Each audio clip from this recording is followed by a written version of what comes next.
everybody, my name is Kimberly and this is my first official YouTube video. After a long time I finally gave in and I decided to make a YouTube channel for you guys. I am very awkward, so I was a little worried that this wasn't gonna go as planned, but I can't wait to honestly make video for you guys.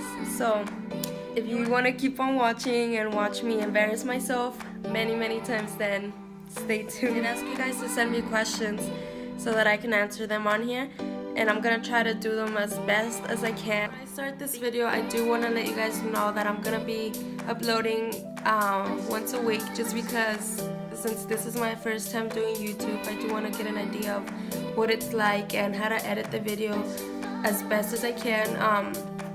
So if you want to keep on watching my videos, go ahead and like and subscribe and leave ideas down below so that I can make sure that to get videos the way you guys want them. So to go off with the video, I do want to start answering the questions that I got. I honestly wasn't expecting these kind of questions, but I guess if you guys want to know them, then I'll go ahead and answer them. So first question, this so if you've had any at all, how have you dealt with the negative comments for getting married so young? It's really hard dealing with it, especially from Christian family members. So one of the things that I learned is that when you know someone is right for you and you really love that person, then it shouldn't matter who is against it. I mean, as long as you have God's approval, then I don't think like the comments of other people should get in the way, like I said. Alright, next question. Were you ever insecure? I don't think there's one single person who isn't insecure. Everybody has their things, and honestly, there's times where I am and there's times when I'm not. The times that I am, I mean, all I have to do is just pray. And honestly, I know that might sound cliche because, wow, like, what a great advice.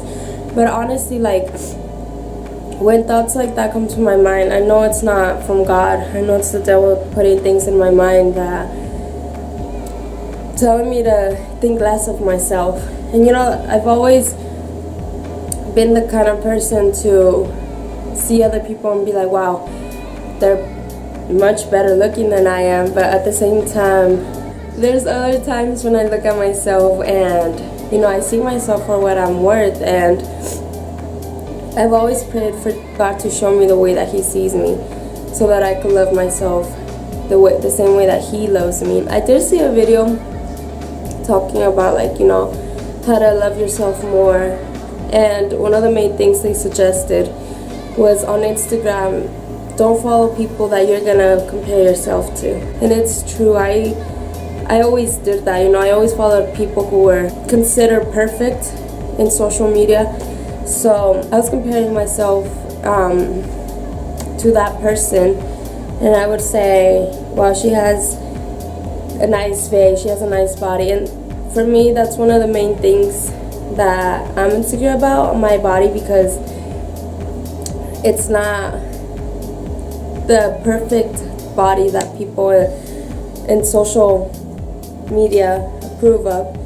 But I'm working towards it, and I honestly have learned to love myself the way that I am. Next question, it goes back to the same thing. Would you ever get insecure around other girls, or was that never a problem? Like I said, there's always going to be comparison. So in a way, yes, and in a way, I also believe that when something is for you, it's for you. Nobody or anyone can take that away from you, especially if it's from God. Then I think if that person is for you, then. Next question, are you currently working where you live now with your husband?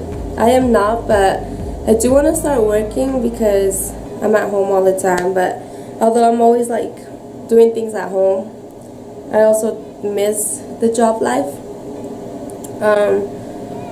How long did it take to save up for a house, and was it hard to find a house? My husband did find a house before we got married. His mom is kind of like a realtor, so she helped us look for a house, and It's kind of big for us. It has 3 bedrooms, but I mean, it's perfect. You know, when my family comes over to visit, I'll have a place for them to stay. I honestly love this house. It feels like so homey, and as long as we're together, I don't think anything matters. You learn to appreciate anything as long as you're with that person that you love. Alright, next question. If you could give someone your age some advice and tips to prepare for a wedding and to find a place to live in with their spouse, what would it be? Number 1 tip, make the wedding your own. I didn't get a wedding planner. I planned the whole wedding on my own with my mom's help and some more other people, but it was mostly me and my mom who were planning the wedding. So it was hard, but at the same time I loved it more because I did it all on my own, so it felt more like special to me, I guess you could say. I honestly, before I got married, I did want an apartment to move in at first, because apartments have everything. I mean, if something goes wrong, you already have people there to help you, you know?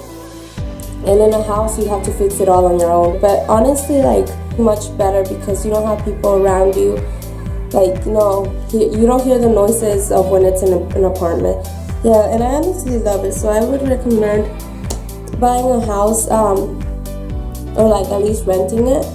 It's better to start off in a place that you could call it your own, and then like later on in the future, like once you get your actual house, like you can look back and see, wow, we started from that level and now we're here, you know? Like it becomes special. It doesn't really matter where you live, as long as, like I said, as long as you're with your partner, nothing should matter. The next question. Okay, I see you go to church, but do you serve people who need help without having to hand out flyers? If so, how do you like it? If not, why don't you? Something else that I did appreciate and I ended up loving was, a few years ago, my church and I, we made some food and handed out to the homeless. And it honestly, like, it opened my mentality so much and my perspective on how to actually help those in need. And it honestly made me want to keep doing it, seeing how happy and how, even though it was something so little, how happy it made them. You know, you make them feel special. You don't make them feel like an outcast, you know? And that's one of the things that I truly got to appreciate when we did that. So I think that was all the questions. Thank you so much for watching. This video was very long, I know, and I'm sorry. I just wanted to get everything out there for it being my first video. I do hope you guys liked this video, and if you did, go ahead and give it a like and subscribe to my channel if you would like. I will be uploading once a week, just because I want to get the hang of YouTube, so that's that. Yeah, go ahead and follow me on Instagram. Leave ideas on what kind of videos you guys would like to see, and stay tuned for my next video. I know this video was kind of awkward overall, but I do appreciate you guys if you stayed all the way to the end. Thank you so much, and I hope you guys all have a wonderful day. Thank you.